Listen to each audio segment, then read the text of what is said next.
कल आप लोगों को प्रॉपर्टी 7 हमने बताया था, तो प्रॉपर्टी 7 का काफी योगदान है, महत्वपूर्ण है ये। इसको जब क्वेश्चन हम लगाएंगे ना, तो क्वेश्चन लगाते समय इसका प्रयोग होगा तो आपके समझ में आएगा। देखिए एक्सरसाइज 4.2 का जो पहला से लेकर 5वें क्वेश्चन तक है, इसमें कह रहा है कि बिना प्रसरण किए, विदाउट एक्सपेंशन, बिना प्रसरण किए तथा सारणिक के गुणधर्मों का प्रयोग करके, सारणिक के जो गुणधर्म है प्रॉपर्टी 1 से लेकर 7 तक, उसका प्रयोग करके आप 1 से 5 तक जो क्वेश्चन दिए गए हैं उसको सिद्ध करना है। इसमें क्वेश्चन नंबर 1 मैं आपको बता रहा हूं, एलएचएस है और आरएचएस 0 लाना है। तो आप एलएचएस लेके चलेंगे, 0 लाएंगे, ठीक है, ये 0 लाना है। कह रहा बिना प्रसरण किए, इसका प्रसार नहीं करना है, इसका प्रसार नहीं करना है, आपको प्रॉपर्टी का प्रयोग करना है। तो प्रॉपर्टी 7 मैंने बताया था आपको, किसी भी कॉलम में किसी भी कॉलम को जोड़ सकते हैं या घटा सकते हैं। यही बात पंक्ति में भी लागू होगी। तो अब देखिए, आप ध्यान दीजिए कि अगर हम C1 में C2 जोड़ दें, C1 में C2 ऐड कर दें, तो आपका वो C3 के इक्वल हो जाएगा।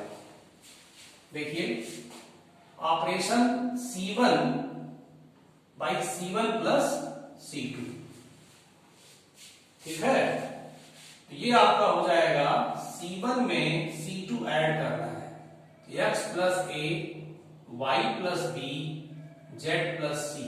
C1 में C2 जोड़ दिए। तो आप ये सोचेंगे कैसे जाने आप, तो देखिए प्रॉपर्टी उसमें एक और है कि किसी भी सारणी की 2 पंक्तियां या 2 स्तंभ अगर बिल्कुल समान हो जाए तो सारणी का मान 0 होता है। तो यहां आप देखेंगे C1 और C3 एकदम समान है, सर्वसम है, आइडेंटिकल है, इसका मान 0 हो जाएगा। यहां लिख सकते हैं क्योंकि C1 तथा C3 सर्वसम है, सर्वसम माने सभी अवयव समान है। बस प्रॉपर्टी के प्रयोग से इसका मान क्या आ गया, 0। यही आपका आरएचएस सिद्ध हो गया। तो मतलब प्रॉपर्टी का प्रयोग करेंगे आप, उसके लिए थोड़ा सोचना पड़ेगा क्या हम किस कॉलम में दूसरे कॉलम को जोड़ें या घटाएं, या किसी पंक्ति में दूसरी पंक्ति को जोड़ें या घटाएं, ये आपको देखना पड़ेगा। तो विदाउट एक्सपेंशन 1 से 5 तक है। देखिए इसमें सेकेंड क्वेश्चन भी 0 लाना है। दे रहा है कि a minus b, b minus c, c minus A, b minus c, c minus a, a minus b, c minus a minus b, b minus c, 0 लाना है। तो बिना प्रसरण किए इसमें आप C1 में C2 C3 दोनों ले जाके जोड़ दीजिए। C1 में C2 C3 जोड़ दीजिए तो सब 0 हो जाएगा। या आप R1 में R2 और R3 जोड़ सकते हैं, तब भी 0 हो जाएगा। ये आपके ऊपर है चॉइस, जो आप कहें उससे सही हो जाएगा। देखिए C1 में हम C2 और C3 जोड़ेंगे, C1 में जोड़ना देखिएगा। C1 ये पहले अवयव, इसमें जोड़ रहा है B माइनस सी, फिर plus C minus A, B minus C plus C minus A plus A minus B, C minus A plus A minus B plus B minus C। C1 में C2 और C3 जोड़ दिए और ये आपका बरकरार रहेगा। जो नतीजे, जो बदलने वाला वो यहां लिखते हैं और उसमें जो क्रिया करेंगे वो यहां लिखते हैं। ये यहां लिखने का मतलब यही बदलेगा, C1 ही बदलेगा, C2 C3 नहीं बदलेगा। तो ये बिना एक्सपेंशन आपका उत्तर आने वाला है। देखिए सब कैंसिल हो जाएगा, ये सारा कैंसिल हो जाएगा, ये सारा कैंसिल हो गया। तो आपका ये देखिए फर्स्ट कॉलम जो है क्या आ गया, 0 0 0। तो प्रॉपर्टी ये कहता है कि किसी भी कॉलम या किसी भी रो का प्रत्येक एलिमेंट अगर 0 है तो सारणी का मान क्या आएगा? 0। ये दूसरा हो गया। देखिए फिर तीसरा सिद्ध करने कह रहे हैं वो भी 0 लाना है। तीसरा थर्ड क्वेश्चन देखिए, 2 3 5 7 8 9 65 75 और 86, ये भी 0 लाना है, सिद्ध करना। RHS 0 इसका है। अब देखिए तो एक्सपेंशन करने की छूट हमें नहीं है, एक्सपेंशन नहीं कर सकते, प्रॉपर्टी का प्रयोग करेंगे। तो देखिए इसमें अभी दिखाई पड़ रहा है, आप भी सोचिएगा कि अगर हम C3 में से C2 का 9 गुना करके घटा दें, C3 को चेंज करना चाह रहे हैं क्योंकि C3 काफी बड़े बड़े एलिमेंट हैं। C3 में से C2 का 9 गुना करके घटा दें, किसको बदलने जा रहे हैं? C3 को। ऐसे लिखेंगे तो C3 में से क्या घटाने कह रहे हैं? C2 का 9 गुना। प्रॉपर्टी नंबर 7 यही कहता है किसी भी कॉलम में से किसी भी कॉलम को आप जोड़ सकते हैं या घटा सकते हैं, चाहे जितने राशि का गुणा करके। तो हम C3 में से C2 घटा रहे हैं C2 में 9 का गुणा करके, ताकि ये एलिमेंट जितने बड़े बड़े हैं ये सब छोटे हो जाएं। तो C3 केवल बदलने वाला है, तो C1 C2 तो तुरंत उतार लें, 7 8 9। अब C3 में से इसका 9 गुना करके घटाना है, तो 7 9 63, 65 में से 63 जाएगा, 2 बचेगा, 8 9 72, 3 बचेगा, 9 9 81, 5 बचेगा। ठीक है। अब आप देखें C1 और C3 बिल्कुल समान आ गया, इसका मान क्या हो जाएगा? 0। यानी लिख दीजिएगा चूंकि C1 व C3 सर्वसम है, ये लिखना आवश्यक होता है ताकि एग्जामिनर को पता चले कि आपने कैसे 0 कर दिया। तो कारण दे दिए C1 और C3 सर्वसम है, आइडेंटिकल है। अब देखिए चौथा क्वेश्चन आपको बता रहा हूं, फोर्थ क्वेश्चन।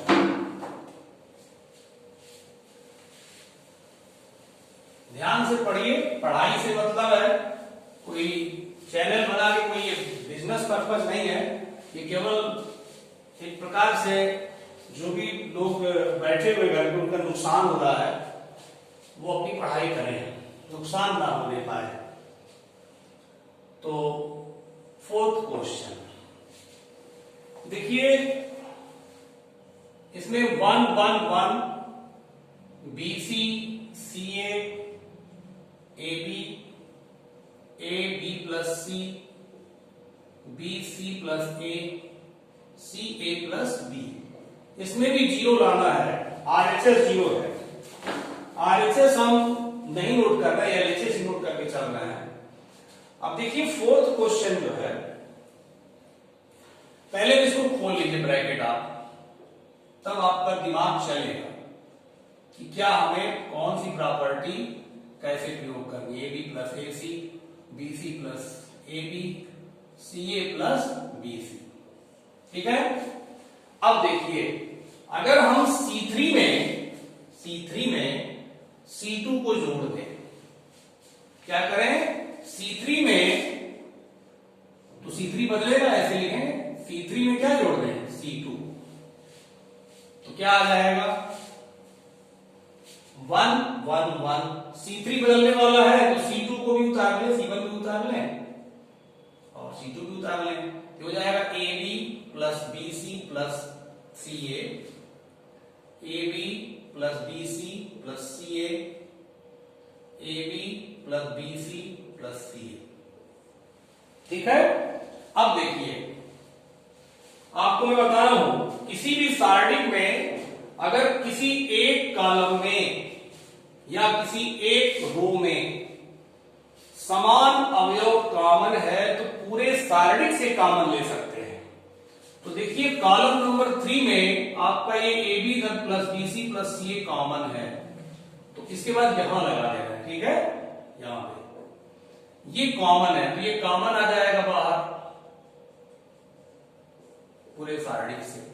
तो क्या बचेगा 1 1 1, ये तो था ही, BC CA AB, यहां भी 1 1 1 बचेगा, तब कॉमन हो गया ना। तो इसका मान देखिए अब 0 होगा, क्यों? Because C1 and C3 are identical. AB plus BC plus CA आपका ये था ही बाहर, तो इसका वैल्यू क्या हो जाएगा 0 इक्वल टू 0। आप यहां लिख देंगे चूंकि C1 and C3 are identical, सर्व सम है। ठीक है, अब आप देखिए पांचवा क्वेश्चन। पांचवा क्वेश्चन बहुत इंपॉर्टेंट है, ये भी इंपॉर्टेंट था, पांचवा बोर्ड के लिए काफी इंपॉर्टेंट है। पांचवा में कह रहा है ये कि B plus C, C plus A plus B, Q plus R plus P plus Q, Y plus Z plus X plus Y equal to, improve करना है, 2 ABC PQR XYZ, ये प्रूव करना है। ठीक है, हम LHS लेके चलेंगे, तो ये प्रूव करना, इसको हम मिटा दे रहे हैं। ठीक है, ये आप ध्यान से किताब में देखते रहिएगा। LHS लेके चल रहे हैं हम, ये LHS है। सबसे पहले इसमें क्या करें, पंक्ति और स्तंभ को आपस में इंटरचेंज कर दे, पंक्ति तथा स्तंभ को परस्पर परिवर्तित करने का। तो ये प्रॉपर्टी नंबर 1 है कि अगर रो और कॉलम को परस्पर परिवर्तित कर दें, इंटरचेंज कर दें, तो सारणी के मान पर कोई प्रभाव नहीं पड़ता है। मतलब जो कॉलम है इसको हम रो में लिखते हैं, पहले कॉलम को पहले रो में कर दिए, दूसरे कॉलम को दूसरे रो में कर दीजिए, और तीसरे कॉलम को तीसरे रो में कर दीजिए। पहला काम ये करेंगे, इससे कोई सारणी के मान पर प्रभाव नहीं पड़ता है। अब हम देखिए क्या करेंगे, C1 में C2 C3 जोड़ देंगे, C1 में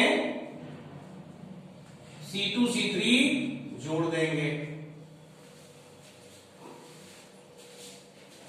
तो क्या हो जाएगा, देखिए C1 में C2 C3 जोड़ेंगे, हो जाएगा ये दुगना दुगना हो जाएगा, B plus C plus C plus A plus B, Q plus R plus P plus Q, Y plus Z plus X plus Y, और ये आपका रहेगा C plus A, R plus P, Z plus X, A plus B, P plus Q और X plus Y। तो अब ये देखिए ध्यान से, ये दुगना दुगना हो गया, 2A धन 2B धन 2C धन 2A, देखिए सब हो गया ना, 2A 2B 2C, ये सब 2 गुना हो जाएगा। तो क्या हो जाएगा, 2 कॉमन ले लेंगे आप, किसमें से, C1 से 2 कॉमन हो जाएगा, क्या बचेगा, A plus B plus C, P plus Q plus R, ये सब दुगना दुगना हो जाएगा ना, 2P धन 2Q धन 2R, तो 2 कॉमन ले लिए, ये भी 2 इसमें से भी कॉमन होगा, तो X plus Y plus Z, इधर आपका C plus A, R plus P, Z plus X, इधर A plus B, P plus Q, X plus Y। अब आप C1 में से आप जो है C2 को हटा दीजिए, C1 में से C2 घटाइए या C3 घटाइए, कोई प्रॉब्लम नहीं, C1 में से C2 घटाइए चाहे C3 घटाइए, कोई दिक्कत नहीं आएगी। देखिए C1 में से C2 घटा दे रहा है, तो इसमें से जब घटेगा तो बचेगा B Q Y, C plus A, R plus P, Z plus X, A plus B, P plus Q, X plus Y। अब आप देखिए C3 में से आप C1 को हटा दीजिए, C3 में से C1 को हटा दीजिए, तो BQY है C plus A R plus P Z plus X। C3 में से C1 घटा रहा है, बचेगा A P X। अब आप C2 में से C3 घटा दीजिए, C2 में से C3 को, तो क्या बचेगा BQY और ये घटेगा CRZ, ये हो जाएगा APX। इसके बाद प्रॉपर्टी फिर प्रयोग करिए, जो सिद्ध करना उसको देखते रहिएगा। पहले क्या लिखा है, पहले ए वाला लिखा है तो इसको पहले लाना है, और उसके बाद क्या लिखा है P वाला, ये P है, ठीक है। तो पहले ए वाला लिखा है, देखिए इसको पहले इधर करेंगे, या तो ऐसा करिए कि इसको जो है पंक्ति को कॉलम में चेंज कर लिए, देखिए एबीसी लाया है ना, एबीसी, तो ऐसा करिए ना, इसको कॉलम को पंक्ति को कॉलम में कर लीजिए, तो बीसीए ऐसे हो जाएगा। देखिए बीसीए पंक्ति है, कॉलम हो गया। क्यूआरपी वाईजेड एक्स, ठीक है। अब देखिए, अब R3 को R1 की जगह, और जैसे सिद्ध करने वाला ध्यान दीजिएगा, एपीएक्स देखिए ऊपर है, एपीएक्स को ऊपर ले जाना चाह रहा है और इसको नीचे ले जाना चाह रहा है। एपीएक्स जब ऊपर जाएगा तो माइनस का फर्क पड़ेगा, एपीएक्स ऊपर चला गया और बीक्यूवाई नीचे आ गया, और सीआरजेड आपका है। क्या किए हैं, R1 और R3 को परस्पर इंटरचेंज किए हैं। अभी भी B बीच में चाहिए, तो एक बार फिर माइनस का गुणा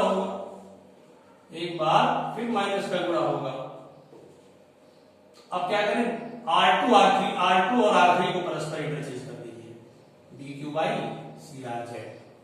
क्या किए हैं, R2 और R3 को परस्पर इंटरचेंज किए, तो ये आपका माइनस के स्क्वायर प्लस हो गया। यही आपका सिद्ध करना था, ठीक है। इस प्रकार से आपका सिद्ध हो गया। नेक्स्ट आपको अगले वीडियो में मिलेगा, तो इसको थोड़ा टाइम की वजह से थोड़ा जल्दी बताना पड़ेगा, समझ में आप क्या होगा। देखिए प्रॉपर्टी ये भी कहती है ना, इसके बाद क्या यहाँ क्या किए थे, स्तंभ को पंक्ति को स्तंभ में चेंज कर दिए। इसके बाद देखें कि क्या सिद्ध करना था। सिद्ध करने वाले को देख करके एपीएक्स चाहिए ऊपर, बीक्यूवाई सीधी, पहले इसको चेंज किए हैं, ठीक है, R1 R3 ये हो गया, फिर R2 R3 परस्पर इंटरचेंज किए हैं, ये आपका सिद्ध हो गया, ठीक है। इसके बाद आगे के क्वेश्चन आपको आगे के वीडियो मिलेगा, ठीक है, ओके।